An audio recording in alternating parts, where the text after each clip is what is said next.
Don't worry.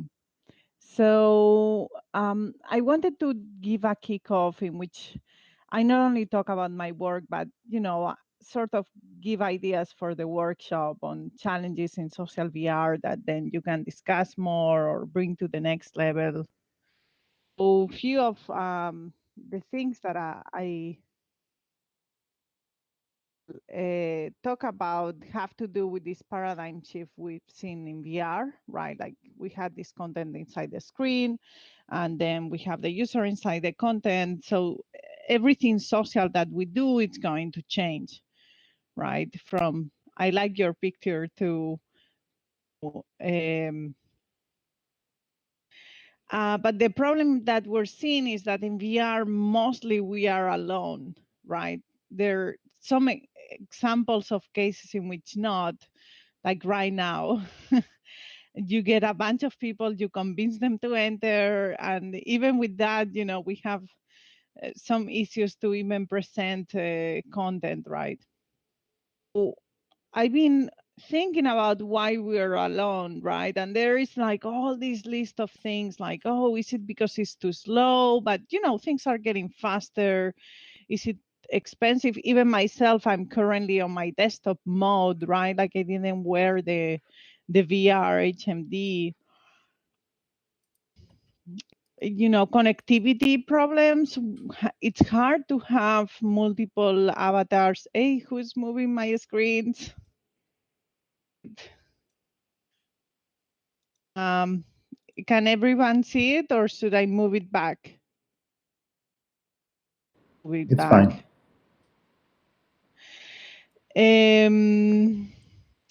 So then it's hard to do many things like where can you get avatars, customize them. Many VR systems don't have avatars. For me, the challenge is that VR shouldn't be just a social VR app, right? Like every VR app should be social in a way, right? Have other avatars if you want it, multiplayer. And then this idea of inclusivity and that not everyone can wear an HMD, not everyone can do embodied interaction. And it seems like we're paradox in which we're creating a sort of technology that is less than the previous type of technology, right? All of this has a cost of entry, and so not many people enter. We're gonna talk about it. There is a part of it that I think is a society of devices problem, right? It's a multitasking problem. For example, right now I can just go into my email or my PowerPoint or shift around very easily on a productive way, as I am also doing this more social engagement, right? So I think VR is not needs to be an operating system and not an application on the operating system, right? Like if I run something right now, it will be an application on top of my OS, which is Windows. It should be different. It should look more like what we're seeing here. And if we think it this way, we don't even know what a website is look like. But inside there, we can have a social engagement that doesn't disrupt us. Like it's much easier to transition that cost. Transition not only within the apps, it's also transition between devices. It should be much easier, right?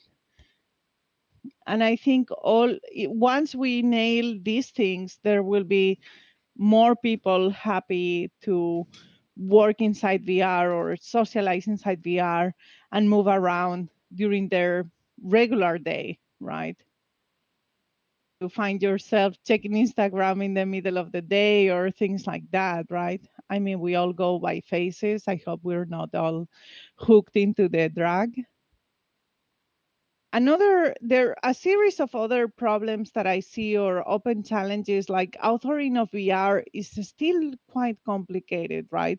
We have these two major forms that are hard to use, right? Unity and Unreal.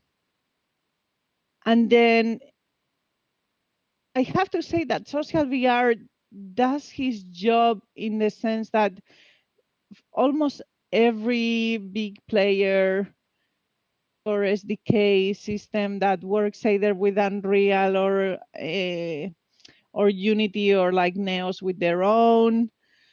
So you can create your like to a very deep level, right? But again, level of knowledge of Unity and Unreal to really operate that type of authoring, right? So I put Roblox down there because it's so simple that kids are using it. Maybe that's more like the way of editing we need to have for social VR. Even here, placing the screens is a bit hard to solve some of that. It also intersects with this other thing. I wanted to have in a single screenshot that you can see here the whole link list of social VR platforms and virtual worlds, and to have a screenshot of the whole list, not so much that you cannot see anything, right? So I think that's also a kind of a problem. I love diversity, but I also think that maybe we need more of some winners to start following them more. And I think that is coming a bit, right? Like I can see how more the predominant, hey, stop moving my screen. Let me move it back. Anyway, and then there is this other thing, like even what would be supposed to be like the leader on the market, which is, from social media to social VR, would be Facebook. And even then, every year in Connect, they present a new VR effort that deprecates the previous one, right? Like you had rooms, spaces, venues, and now Horizon. And I'm sure, we're missing some in the middle. So it's not very clear what it will look like. And I think that's the reason, partially the reason why we have this whole list of different virtual worlds.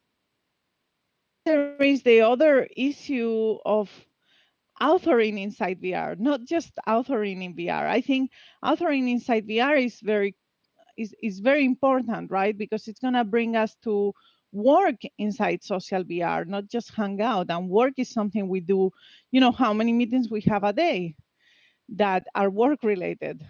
And authoring, it means that you can create things.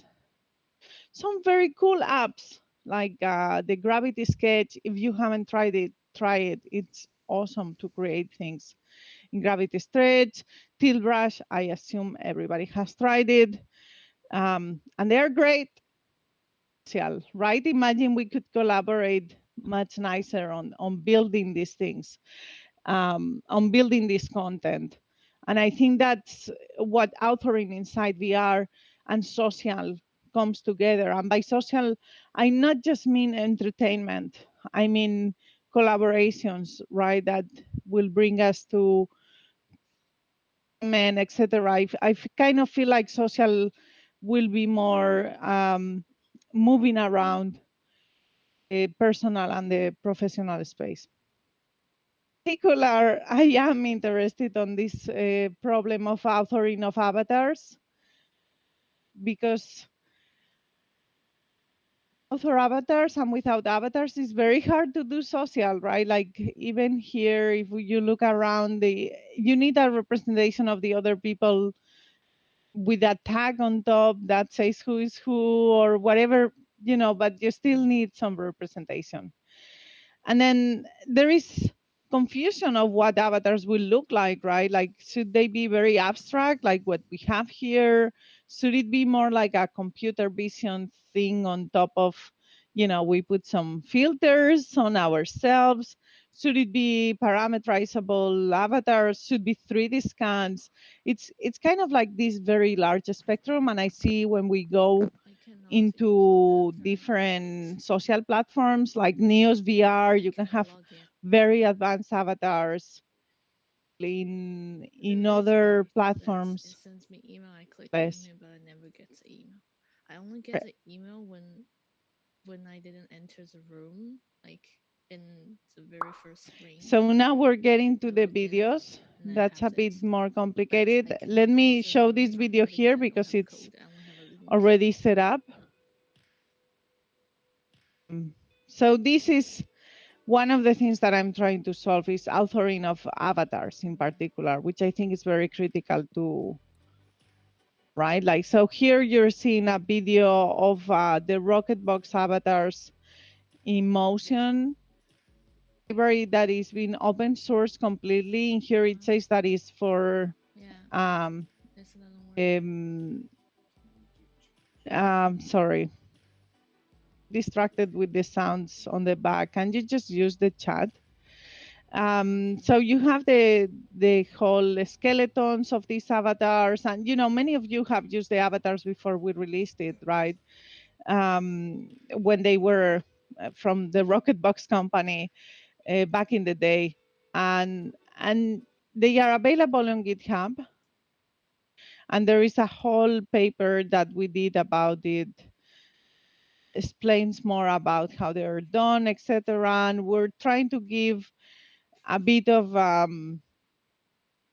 mileage by creating tools around it to animate them. And for example, we have now compatibility with all the animations of Mixamo, all the animations of CMU database of animations. And, the idea there being that we're creating ways and authoring tools to use more avatars, right?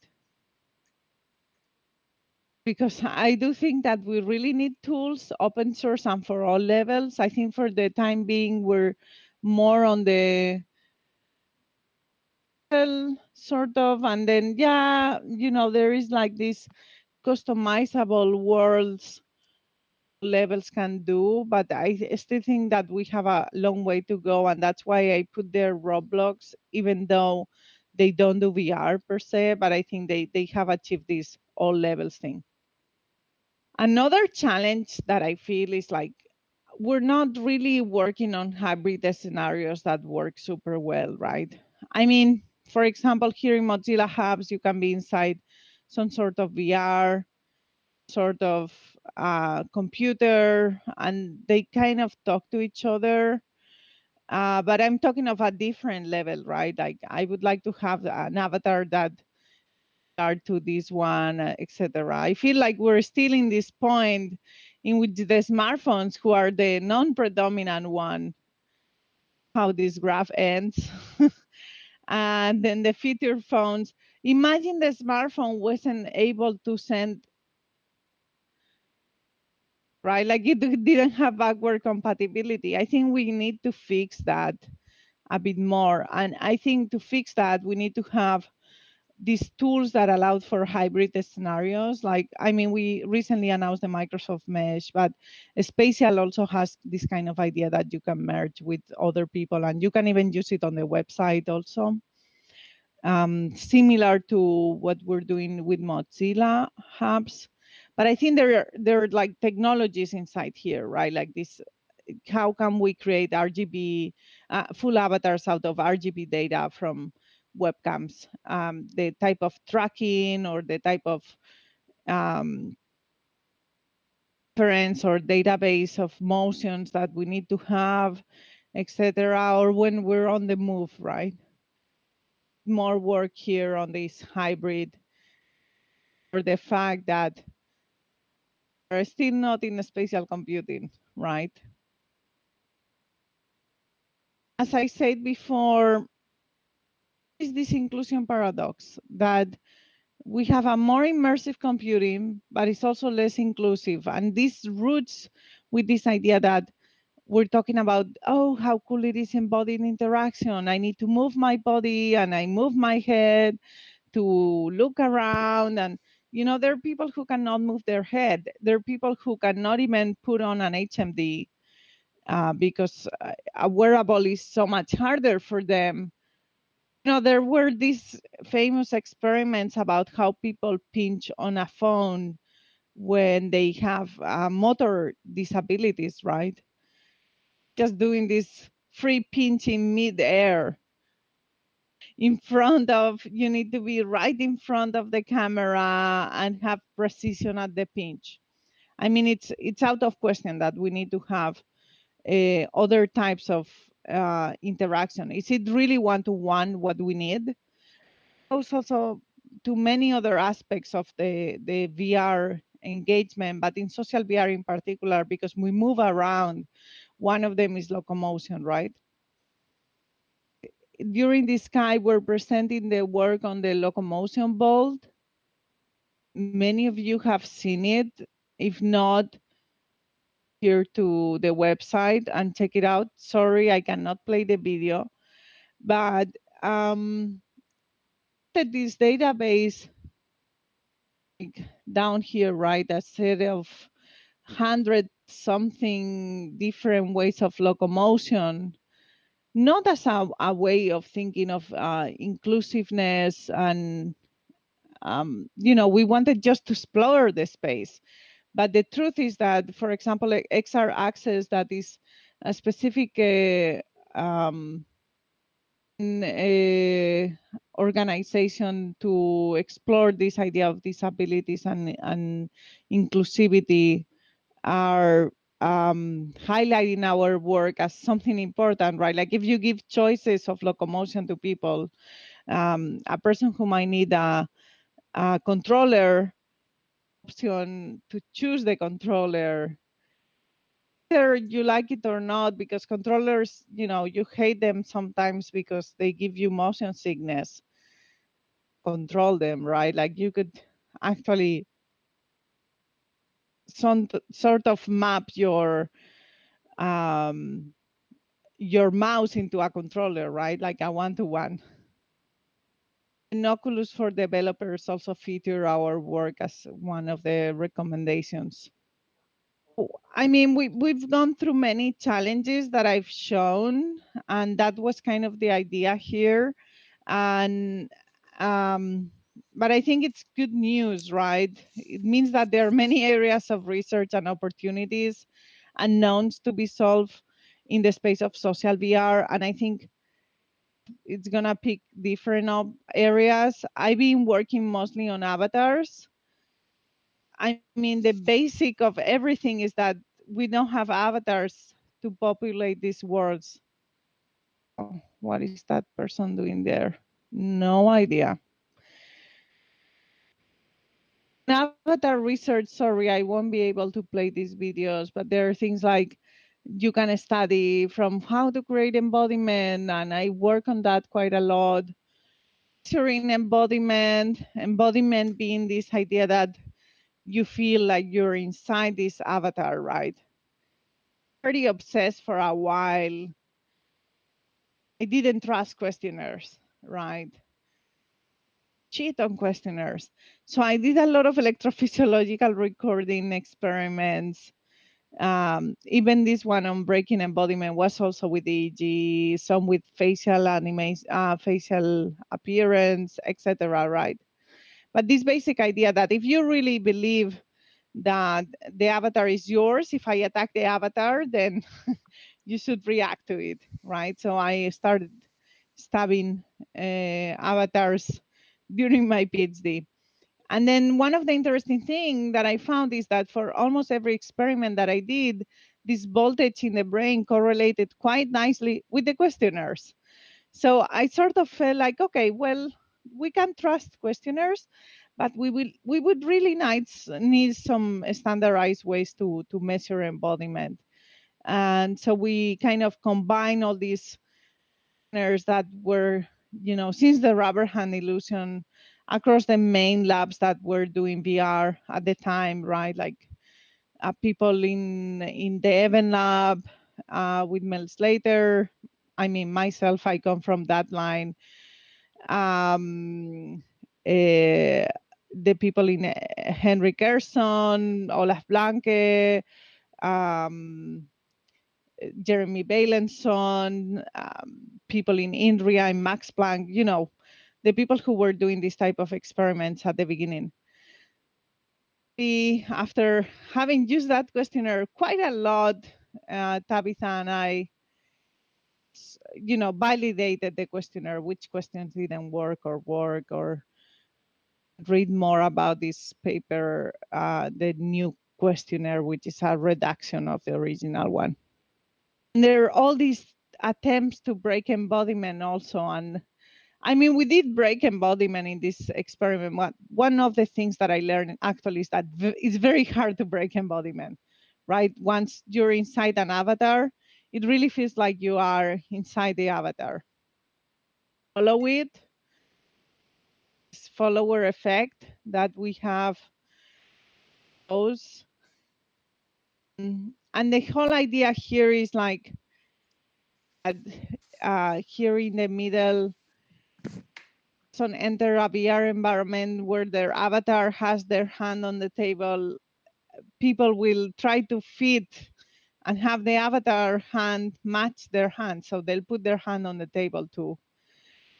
There is this implicit need to fill the spatial gap between the self physical body and the self avatar body, right? So, and you'll do compensation mechanisms and try.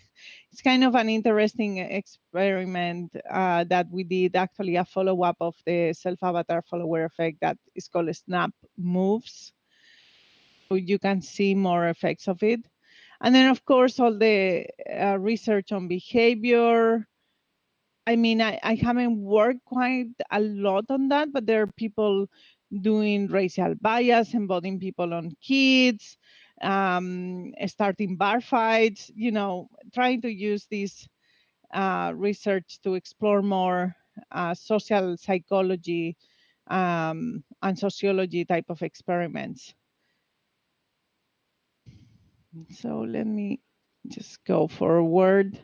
What I've done, however, and I think this is important also for SocialVR, is research on faces, like, do we need lookalike faces? And for example, one of the things that happens is that over time, you kind of start, if you have access to seeing your avatar, are converging in terms of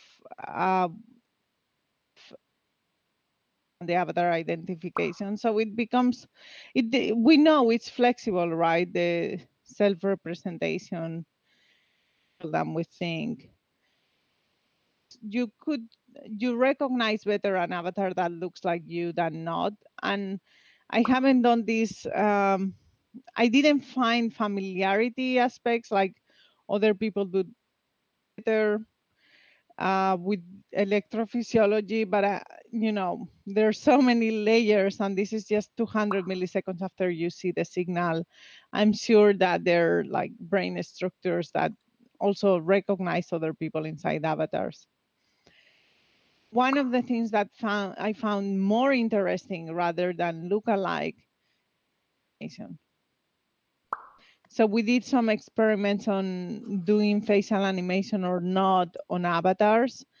And it's really different, the type of experience people get, right? Like people look much more at the face, people do self-recognize much more with their own avatar after having had in front of a mirror an avatar that had facial animation, even if that facial animation was idling, right? It wasn't really their own, it was more like blinking and having minimal facial features. And that's kind of like what works from a spatial. So as I say, Locomotion being the last one, I'm gonna pass because actually all of these were videos, but I've been trying to also solve a bit more of Locomotion, and I work with many people. I work with external collaborators, especially for all the open sourcing that I'm doing. And if you wanna reach out, this presentation did further questions that you can explore more in the rest of the workshop and figure out how we could solve some of those, and maybe you'll find many other challenges, right? So these are just uh, the challenges. If you have some questions, or I think I'm time.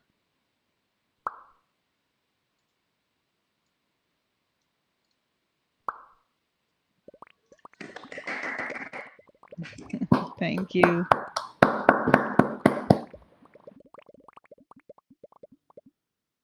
think that might be one of the things that I miss in social VR presentation, a lack of clapping. It's okay. Anyone have any questions, burning questions they would like to ask Mark?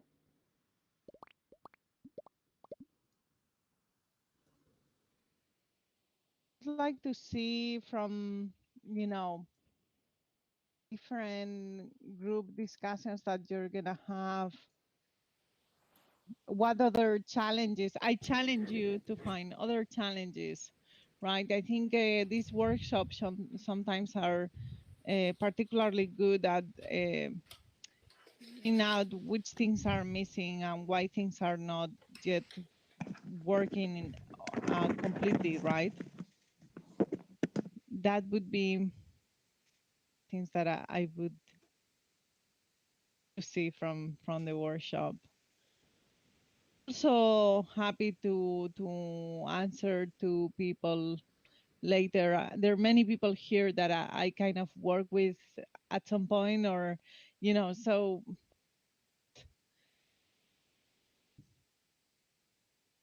doesn't end here, right? Like I'm Indeed. open to answering to people. I'm sometimes very busy, but I try to answer. Oh, I had a question, if I may. Curious about, you had some, in some of the slides, you were talking about some physiological signals that you've done in some experiments.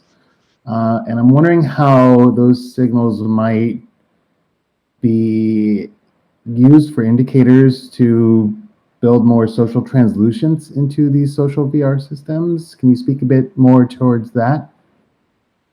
Sure. So yeah, I think at least electrophysiologic and in particular, which was the type of electrophysiology that I was doing. It is a bit confused sometimes by the community because real-time experiments, right? Let me go back, for example, to one of them, and we can talk a bit about it. So here, right, we have the lookalike faces, but I'm actually showing 6 different types of stimuli, right? Real faces, pictures of real people, and their equivalent avatars. So it's 6 of them, and each one of them I repeat 200 times, right? And I show it for 300 milliseconds. So you're talking about this type of very stimulus locked experiments. Even for the knife here is more like 60 times each knife on each side, and you cannot blink while you're doing this. Like they're like it's very clear how you would run these experiments in order to have the correct brain signal recorded. So I think in general that's not a possibility for most of the experiments. Very hesitant to use almost any physiological data that is not a stimulus log, because then you just get noise, right? Like, I mean, blinking destroys completely your brain signal. So you can only use one, even continuous that is not responding to a stimuli. I just I don't think we're there, right? So that's why I find questionnaires, good questionnaires, are maybe more important. We're not there, not even for EEG, maybe for skin response is the same thing. A skin response should be locked to a stimulus, because, this idea that, you can know the mood of a person, like it's hard to know if a person has seeing something sensorially when you have all with specific dedicated parts for sensors, right? Or motor control. So it's hard to know if you move your finger. So how are you gonna know if I'm tired or bored? This frequency spectrum analysis that say, oh, this person is attentive or no.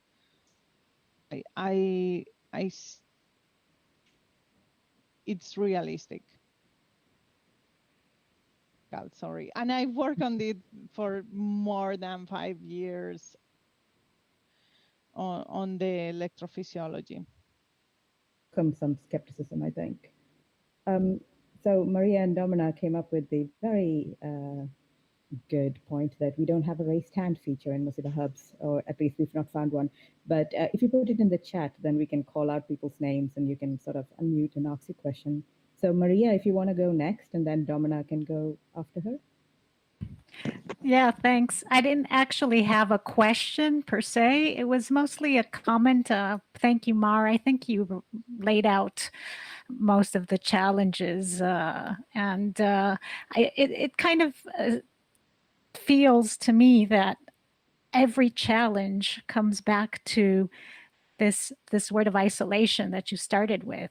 Not the practical challenges make it an isolating experience, but even these challenges here that you were just discussing make it an isolating experience. We're all in here. It's a social VR experience, but it is rather isolating, the fact that we can't see each other's facial expressions or hands or thumbs or even raising our hands, the feature that's missing. So it all kind of contributes to this VR, like Philip, for example. Philip, can you raise your hand? Yeah, great. He's on a VR headset. Okay, I mean, this has to do also with the part that we were saying of hybrid, right? Exactly. Desktop, you don't have the hand raising, and if you are on the accessibility spectrum, stop. Therefore, you're less of a citizen, and I completely agree. Yeah. So this is the core challenge. How to make it less isolating in every respect, and I'm looking forward to discussing this later on as well. Yeah. I feel also like there is a VR platform for each person who wants to use SocialVR, so we can all be isolated into one. So Domina had a question as well. Domina, am I pronouncing your name correctly? Hopefully I am. Yes, Rina, thank you very much. And thank you, Mark. It's always a pleasure to listen to your talks. Thanks a lot. So I was just wondering, since you are coming from the industry, maybe others here too, but the majority are from academia, is there a move of the industry towards using social VR to interact inside work or outside? How do they see it? Do you use it to collaborate online? Well, I gave a couple of hints during the presentation about this. Let me roll back a little bit, but for me, there is clearly this hybrid scenario issue. Talking about people who are in different origins that can share, right? So it's kind of photon server. Some of you might have used that. This idea that you can have different clients, and by that I go very far, right? Like everybody who asks me, like, what is Microsoft Mesh, for example? I mean, it's a service that people can use, so are trying to use it, right? This idea that if you're on a desktop, you should be able to share an avatar with somebody who is inside VR, like what we're saying now, right? And Maria was just saying, right, like I cannot lift my hand, but this other guy can lift his hand. So we need to have connection between the different type of people who will enter in different ways. It boils down to this idea that we need backwards compatibility. And I think in industry, we're trying to solve that problem, which will allow, and the other problem that we have, be able to create content, right? Do a meeting, we like to share a whiteboard, and even if whiteboards are in video conferencing, but you know, this idea that social VR is a tool for video conferencing. We can all agree that that is a reasonable from social VR, right? I do think that social VR is something that for companies and companies are paying attention to. I mean, we do have Altspace, which is mostly for entertainment. I mean, Microsoft has quite a lot of entertainment work also, right? Not just productivity. We have Xbox, for example, but trying to have some ways of introducing more productivity there.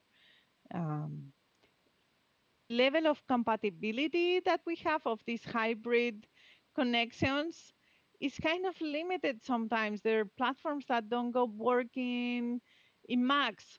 You know, like half of the population have Macs or 20%. And if you look at academia, it's like almost everyone who's not coding has a Mac. And you know, so all of these things I think are super basic to have more adoption.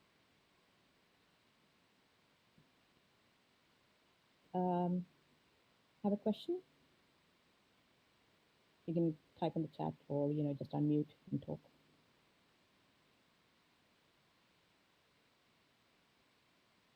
Okay, that's great. This was great. I think, yeah, thank you very much for the talk. It was fascinating. Like Domna said, as usual, every time you come and have a thing, I agree with a lot of what you say and a lot of the challenges as well, which is great.